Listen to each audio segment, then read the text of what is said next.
Financial Planner. Follow us on YouTube.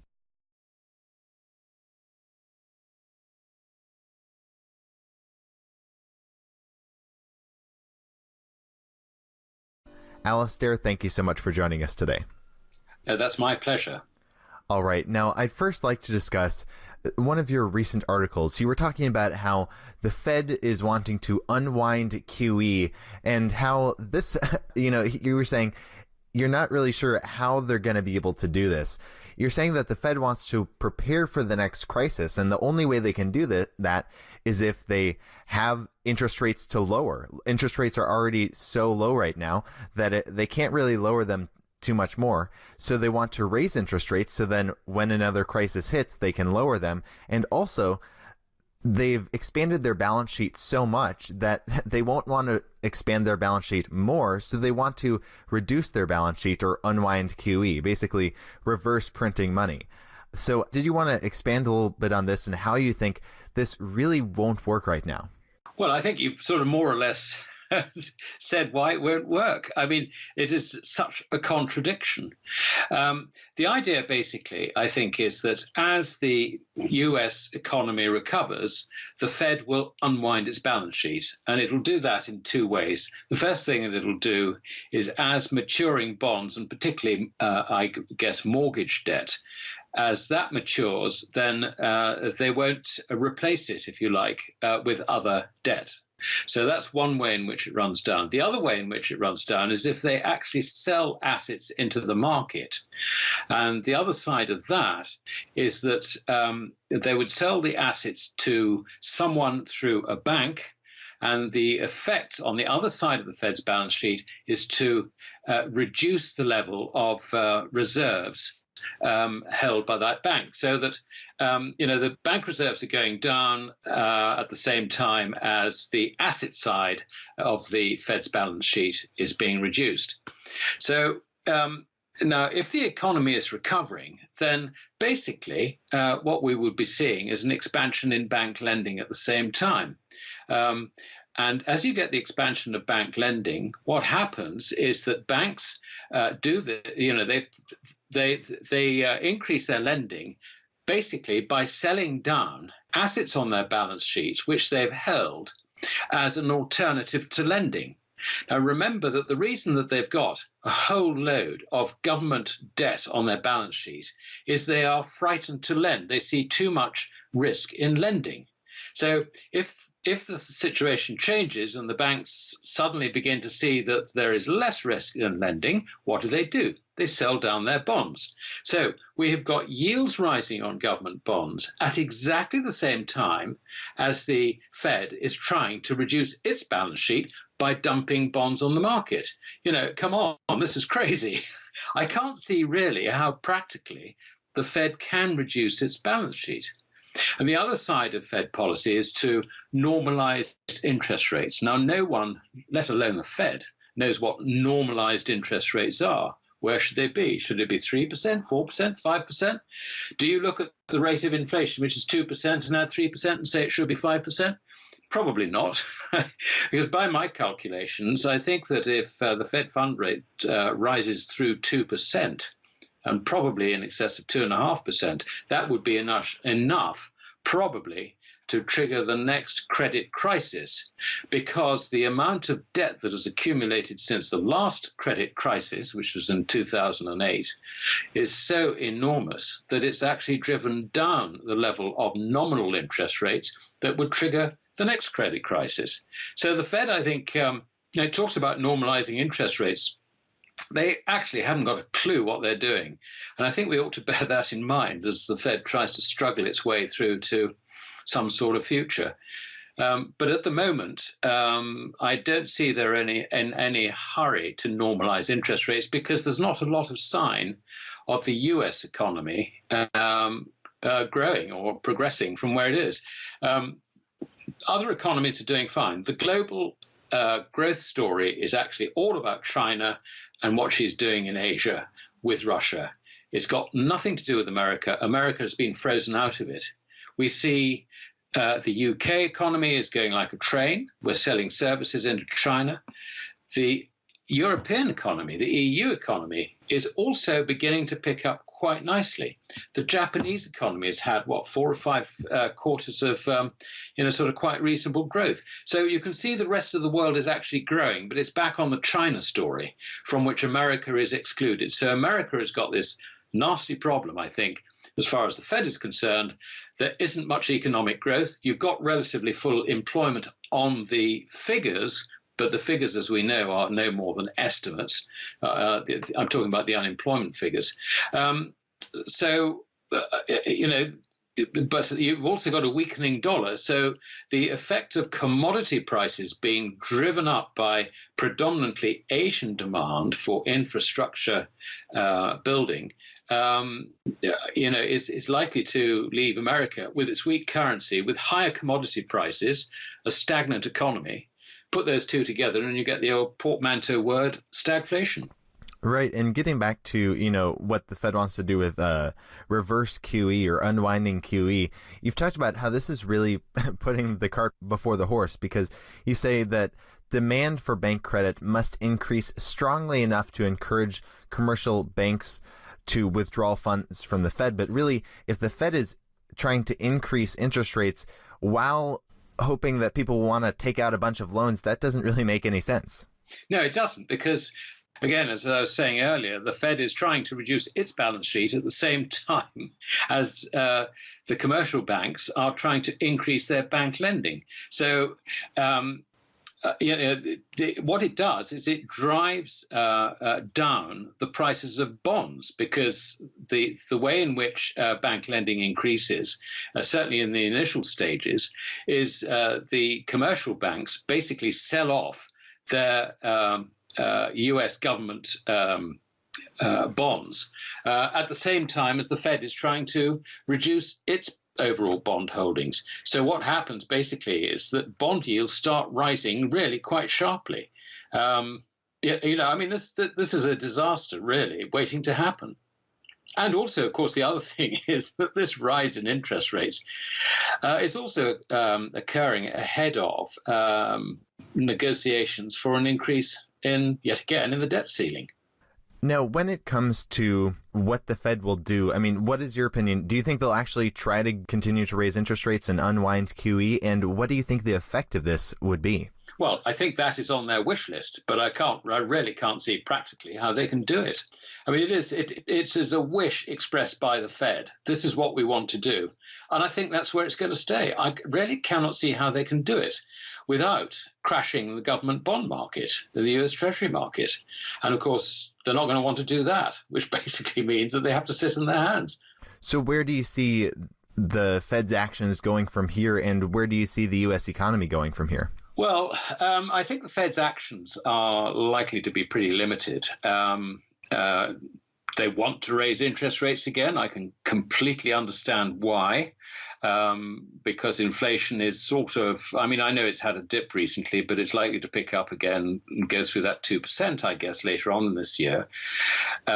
You've got relatively full unemployment on the government statistics, which I certainly don't believe. I think the Fed is hoping that they're slightly wrong because they don't want to be too tied to it, but it's one of their dual mandates. What can they do? I can't see how they can really do anything about it. So and when it comes to the US economy, as I said earlier, the problem that the US economy has is that it is faced with rising commodity prices, because economic growth is elsewhere in the world. It's basically in Asia. And China is effectively, she's going to be spending an awful lot of money on her own infrastructure. She's building new cities. She's moving up to 200 people over a period of time, and not a very long period of time, from rural areas into new cities. Why? Because she needs the labor in order to progress her plans of moving the economy, if you like, away from just manufacturing cheap products for export, white goods for export, into higher technology, and also to use China as a springboard to launch her ambitions across the rest of Asia, which she reckons she's going to industrialize really quite quickly. And already we're seeing, this is an interesting thing for your listeners, there are already, last year, between China and Europe, over 1,700 trains ran. It's a 15-day journey. They're going to reduce that down to 10 and possibly a little less. Now, this compares with shipping goods by sea from Shanghai to Rotterdam, which takes roughly 30 days. So you can see there is if you like, an enormous degree of progress in terms of communications with the new Silk Road going overland. And this is really changing the dynamics of Asia enormously in a very, very short period of time. That's where the growth is. It's not in America. And this is America's problem. She will find rising prices without her economy responding, if you like, in the sense that those rising prices are driven by US demand. It's not. It's driven by demand elsewhere. Right. I know you were writing recently about credit cycles and how right now what we're seeing in the United States is we're not seeing a lot of growth in the United States, but the rest of the world is in the expansion phase. Now, I'd like to get to that a little bit later, but right now, if you could discuss a little bit for our viewers what credit cycle is, and then if we can later then apply it to what is happening today. Well, if you talk to any economist, any businessman, any central banker, they will say there is a business cycle. And the business cycle is one of boom and bust. And the whole point about credit policy is to try and manage that process so that it evens out the progress of the economy so that it is growing consistently rather than going through this cycle of boom and bust. The assumption that the establishment makes is that the origin of this business cycle is actually the private sector. That is completely wrong. The origin of the cycle actually is credit. It is the expansion and contraction of credit through a fractional reserve banking system. And this is the point I really do want to get over to anyone who reads or tries to understand economics. Business cycles do not have their origin in the private sector. They have their origin in the expansion and contraction of credit. Now, if you can accept that proposition, and you'll find it very hard to argue against it once you begin to think about it, then the whole of the concept of central banks trying to manage the economy through interest rates, through telling the banks how much they can lend and how much, times when they've got to reduce their lending or put the brakes on and all the rest of it. I mean, forget it. It just does not work. It never will work. The central banks are the cause of the problem. Central banks will never face up to that because otherwise they should just shut down. So that's what I mean about the credit cycle. And this is irrespective of whatever you're speaking from the United States. This is irrespective of what the U.S. economy does. If the U.S. economy has, sort of misses out on the expansion phase, which we are seeing in Asia, on the Eurasian continent, then she will face the next bust phase of the credit cycle, because that's completely beyond her control. It's completely beyond the Fed's control. It is initiated by the central banks. What you will see is, quite simply, America, if you like, running into the next crisis phase of the credit cycle without having the benefit of economic expansion. Meanwhile, economic expansion is definitely occurring in the Eurasian continent. We can see signs of it in the UK. The UK has been going pretty well. We've got signs of it in Europe, particularly led by Germany, and we've got signs of it in Japan. And, all this is centered on Asia. This is, so I repeat myself that America is losing out on this. So then do you think the U.S. will really feel the next crisis the most? Will it get hit the hardest? No, I think we all will. I mean, it depends, what actually triggers the next crisis. I suspect that it'll be rising bond yields that do it. I mean, if you think about the effect of rising bond yields on the Eurozone's banking system, they won't have to rise very far before they are not only insolvent but bust as well. So that is that is potentially a source of the problem, because as we go through the expansion phase, inflation picks up, bank lending picks up, and what happens is that the central bank has to raise interest rates. The ECB will have to do an about turn, raise interest rates, and guess what? The whole system will start falling over. Well, whether it starts falling over in Europe, America, or Japan, or China, is open to question. I suspect that it will be, I mean, it's all sort of happening in phase. You see, the other thing is that all you need to see in America is the inflation to begin to run away from that 2% ceiling. And then suddenly you have got a problem. You've got a very big problem, because the Fed will have to raise interest rates to try and curtail the rate of inflation. And if they try and do that, then what happens basically is that they will bust the system, simply because of the enormous quantity of debt that's accumulated between the last financial crisis and now. All right. Well, Alasdair MacLeod, thank you so much for joining us today. Before we let you go, I was wondering if we could change gears here a bit. Did you want to share with our viewers your perspective on maybe, the last month's price action in the gold and silver markets? Yes, gold and silver, they got very, very oversold. They bottomed out in sort of the first half of July, I suppose. They got record oversold, I mean, particularly silver ridiculously so. And so the recovery so far has really been a bear squeeze rather than actual buying. That is beginning, I think, to change. The other thing is that the dollar has been very, very weak.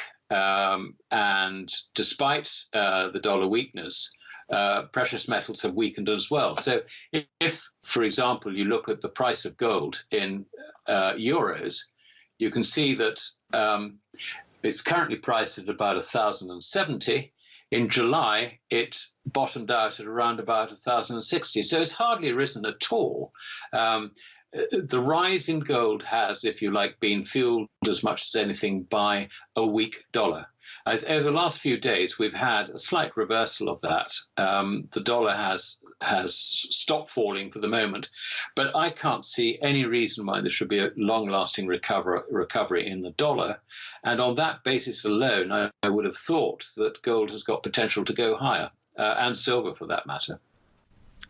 Right. I was recently talking with the silver guru, David Morgan, and he was talking about how, in his view, it seems pretty clear that we've started a new long-term bull run. Short run, he's a little bit unsure where we're headed, but for the long run, it looks like we've started a new bull run. Would you agree with that? Yes, I would. I would agree entirely, because, the whole background, if you're looking at the price of precious metals in dollars, the whole background is that commodity prices as a whole are rising. They are rising despite the underperformance of the US economy. And if commodity prices are rising, then the silver price will rise with it.